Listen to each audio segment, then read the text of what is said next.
You would be forgiven if you thought Ernest Hemingway was a big cigar smoker. Like his public image and that which we know of the common ideas about cigar smokers would make the connection obvious. Like Hemingway and all of its adventurousness is considered very manly. And one thing that manly men are wont to do is smoke cigars.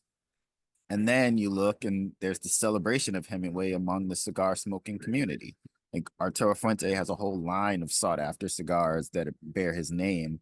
And also, if you dig in a little bit to a cigar smoker's reading habits, generally speaking, you're going to find some Hemingway.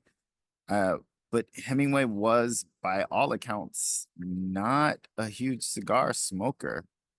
He definitely smoked a few cigars in his time, but it wasn't as much a part of his identity as alcohol was. Like he may never actually said the words "right drunk, edit sober," but it would seem to align with his habits. Uh, so why is his legacy so tied up in our current cigar culture?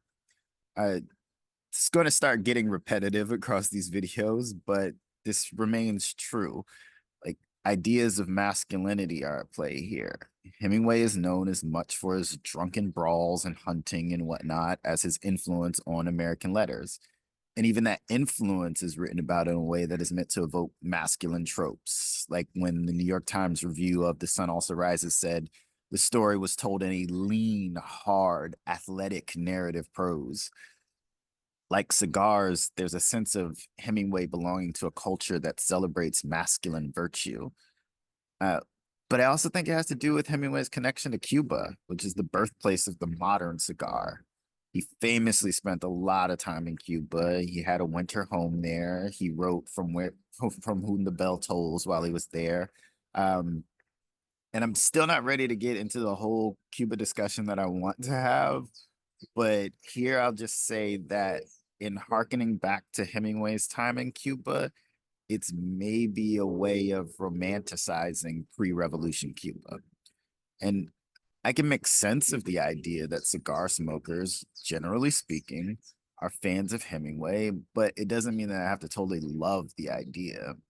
And I don't want to sound like a hater here. I I really like The Old Man in the Sea when I read it, but I'm also not a devoted Hemingway fan.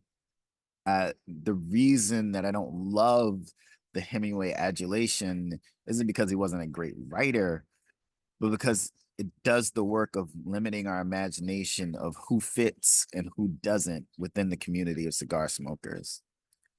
I'm interested in an expansive project. And if you are too, don't forget to like, comment, and subscribe to the channel so we can do the work of building a cigar smoking community that looks beyond the current scope.